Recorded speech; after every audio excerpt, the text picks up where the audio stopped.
श्रीपरमात्मने नमः।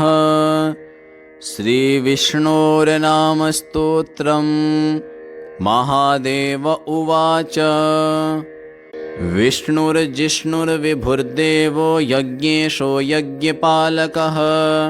प्रभविष्णुर्ग्रसिष्णुश्च लोकात्मा लोकपालकः। केशवः केशिहाकल्पः सर्वकारणकारणम्। कर्मकृद्वामनाधीशो वासुदेवः पुरुष्टुतः। आदिकर्ता वराहश्च माधवो मधुसूदनः। नारायणो नरो हंसो विष्णुसेनो हुताशनः। ज्योतिष्मान् द्युतिमान् श्रीमान् आयुष्मान् पुरुषोत्तमः।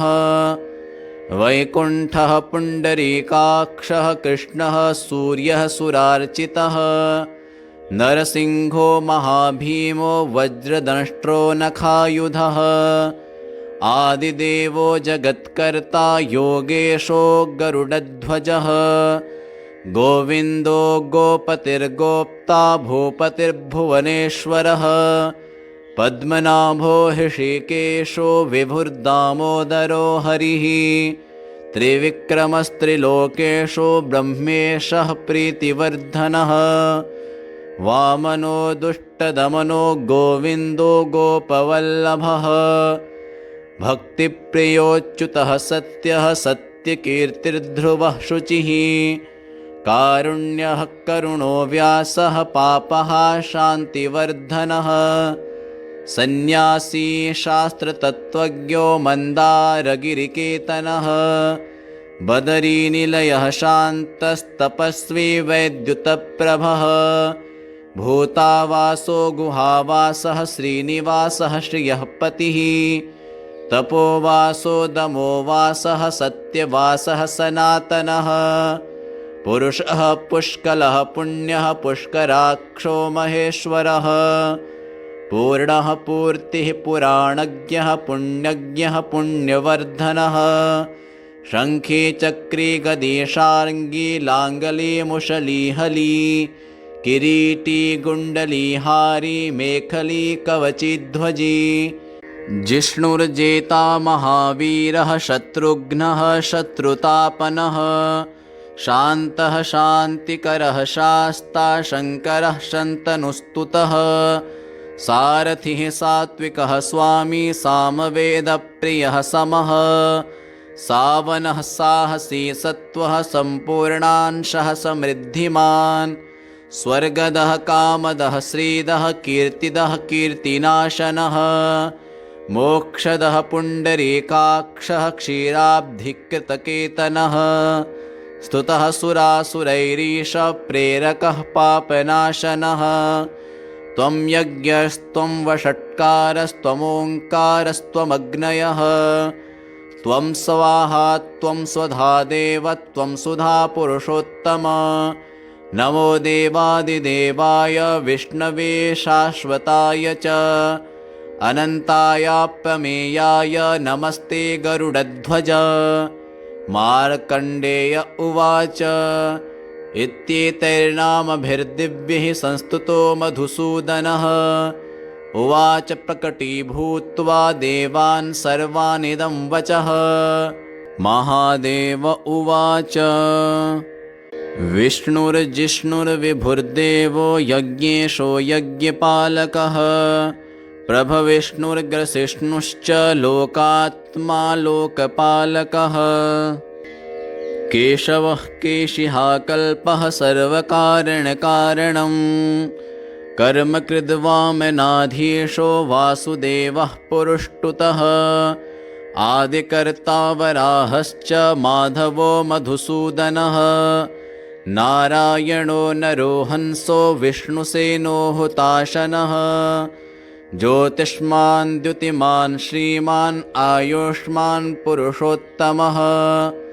वैकुण्ठः पुण्डरीकाक्षः कृष्णः सूर्यः सुरार्चितः। नरसिंहो महाभीमो वज्रदंष्ट्रो नखायुधः। आदिदेवो जगत्कर्ता योगेशो गरुडध्वजः।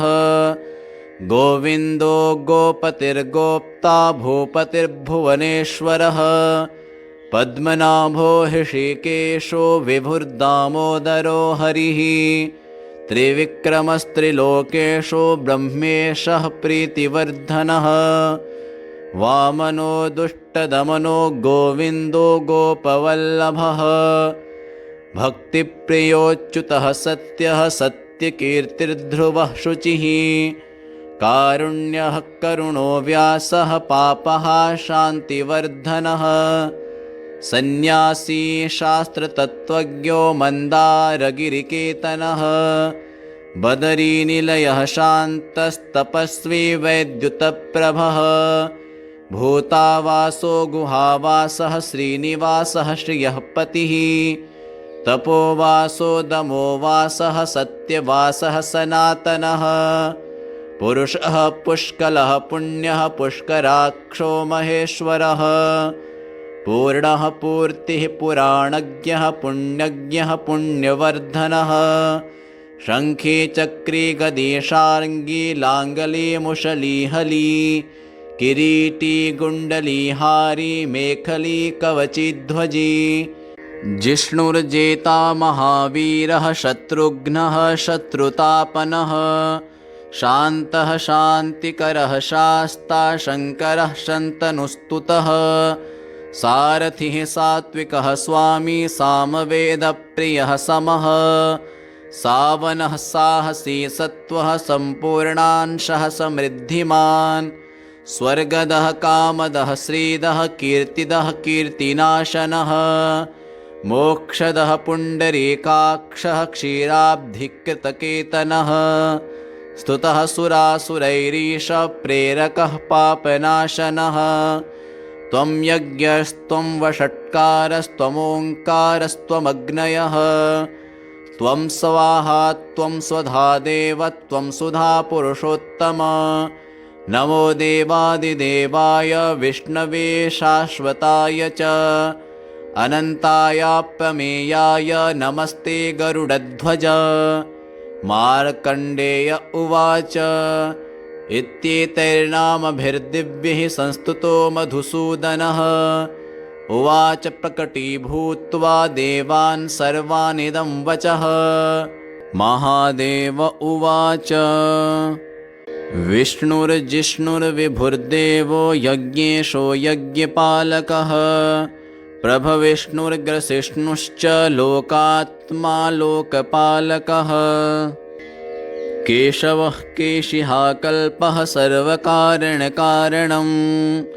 कर्मकृद्वामनाधीशो वासुदेवः पुरुष्टुतः आदिकर्ता वराहश्च माधवो मधुसूदनः नारायणो नरोहंसो विष्णुसेनो हुताशनः ज्योतिष्मान् द्युतिमान् श्रीमान् आयुष्मान् पुरुषोत्तमः वैकुण्ठः पुण्डरीकाक्षः कृष्णः सूर्यः सुरार्चितः नरसिंहो महाभीमो वज्रदंष्ट्रो नखायुधः आदिदेवो जगत्कर्ता योगेशो गरुडध्वजः गोविन्दो गोपतिर्गोप्ता भूपतिर्भुवनेश्वरः पद्मनाभो हृषीकेशो विभुर्दामोदरो हरिः त्रिविक्रमस्त्रिलोकेशो ब्रह्मेशः प्रीतिवर्धनः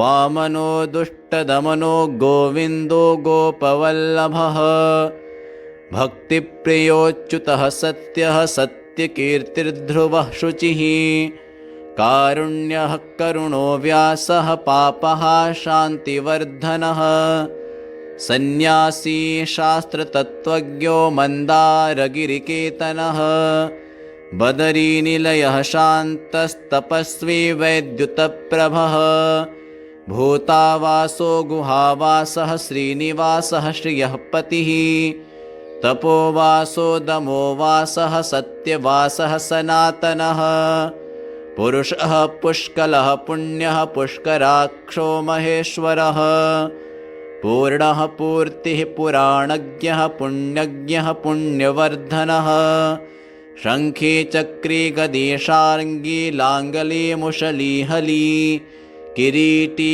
गुण्डली हारी मेखली कवचिध्वजी जिष्णुर्जेता महावीरः शत्रुघ्नः शत्रुतापनः शान्तः शान्तिकरः शास्ता शङ्करः शन्तनुस्तुतः सारथिः सात्विकः स्वामी सामवेदप्रियः समः सावनः साहसी सत्त्वः सम्पूर्णांशः समृद्धिमान् स्वर्गदः कामदः श्रीदः कीर्तिदः कीर्तिनाशनः मोक्षदः पुण्डरीकाक्षः क्षीराब्धिकृतकेतनः स्तुतः सुरासुरैरीश प्रेरकः पापनाशनः त्वं यज्ञस्त्वं वषट्कारस्त्वमोङ्कारस्त्वमग्नयः त्वं स्वाहा त्वं स्वधा देव त्वं सुधा पुरुषोत्तम नमो देवादिदेवाय विष्णवे शाश्वताय च अनन्तायाप्रमेयाय नमस्ते गरुडध्वज मार्कण्डेय उवाच इत्येतैर्नामभिर्दिव्यैः संस्तुतो मधुसूदनः उवाच प्रकटीभूत्वा देवान् सर्वानिदं वचः महादेव उवाच विष्णुर्जिष्णुर्विभुर्देवो यज्ञेशो यज्ञपालकः प्रभविष्णुर्ग्रसिष्णुश्च लोकात्मा लोकपालकः केशवः केशिहाकल्पः सर्वकारणकारणं कर्मकृद्वामनाधीशो वासुदेवः पुरुष्टुतः आदिकर्ता वराहश्च माधवो मधुसूदनः नारायणो नरोहंसो विष्णुसेनो हुताशनः ज्योतिष्मान् द्युतिमान् श्रीमान् आयुष्मान् पुरुषोत्तमः वैकुण्ठः पुण्डरीकाक्षः कृष्णः सूर्यः सुरार्चितः नरसिंहो महाभीमो वज्रदंष्ट्रो नखायुधः आदिदेवो जगत्कर्ता योगेशो गरुडध्वजः गोविन्दो गोपतिर्गोप्ता भूपतिर्भुवनेश्वरः पद्मनाभो हृषीकेशो विभुर्दामोदरो हरिः त्रिविक्रमस्त्रिलोकेशो ब्रह्मेशः प्रीतिवर्धनः वामनो दुष्टदमनो गोविन्दो गोपवल्लभः भक्तिप्रियोच्युतः सत्यः सत्यकीर्तिर्ध्रुवः शुचिः कारुण्यः करुणो व्यासः पापः शान्तिवर्धनः सन्न्यासी शास्त्रतत्त्वज्ञो मन्दारगिरिकेतनः बदरीनिलयः शान्तस्तपस्वी वैद्युतप्रभः भूतावासो गुहावासः श्रीनिवासः श्रियः पतिः तपोवासो दमोवासः सत्यवासः सनातनः पुरुषः पुष्कलः पुण्यः पुष्कराक्षो महेश्वरः पूर्णः पूर्तिः पुराणज्ञः पुण्यज्ञः पुण्यवर्धनः शङ्खे चक्रे गदे शार्ङ्गी लाङ्गले मुशली हली किरीटी गुण्डली हारी मेखली कवचिध्वजी जिष्णुर्जेता महावीरः शत्रुघ्नः शत्रुतापनः शान्तः शान्तिकरः शास्ता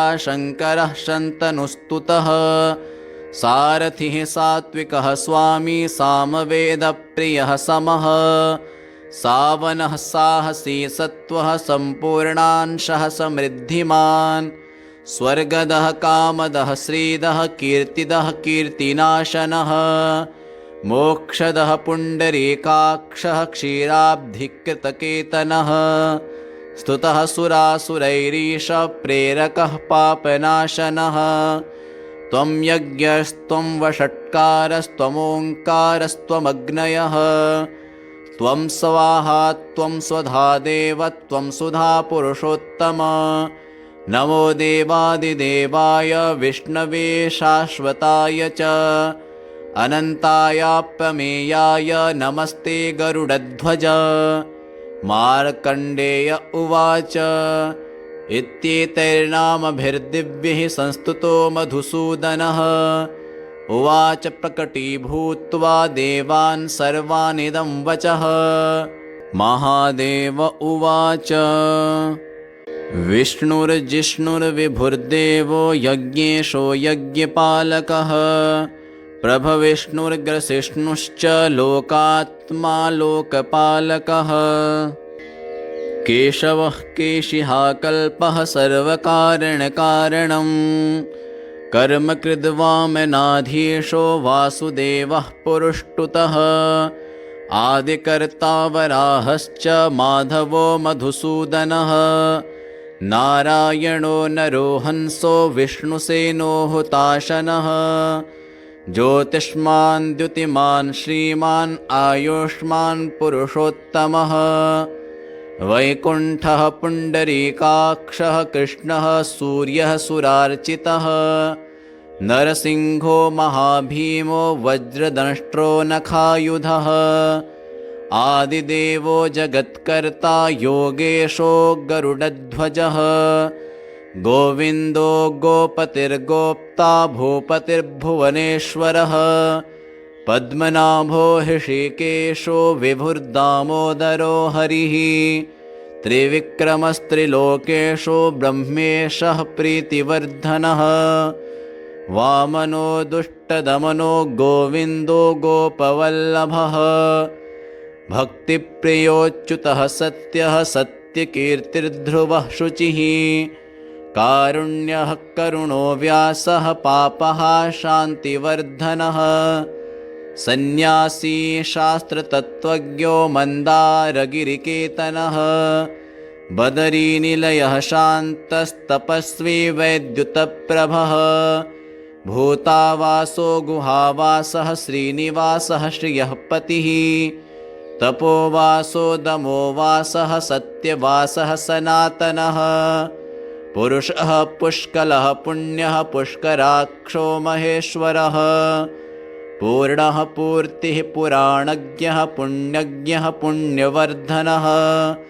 शङ्खी चक्री गदी शार्ङ्गी लाङ्गली मुशली हली। किरीटी गुण्डली हारी मेखली कवचिध्वजी।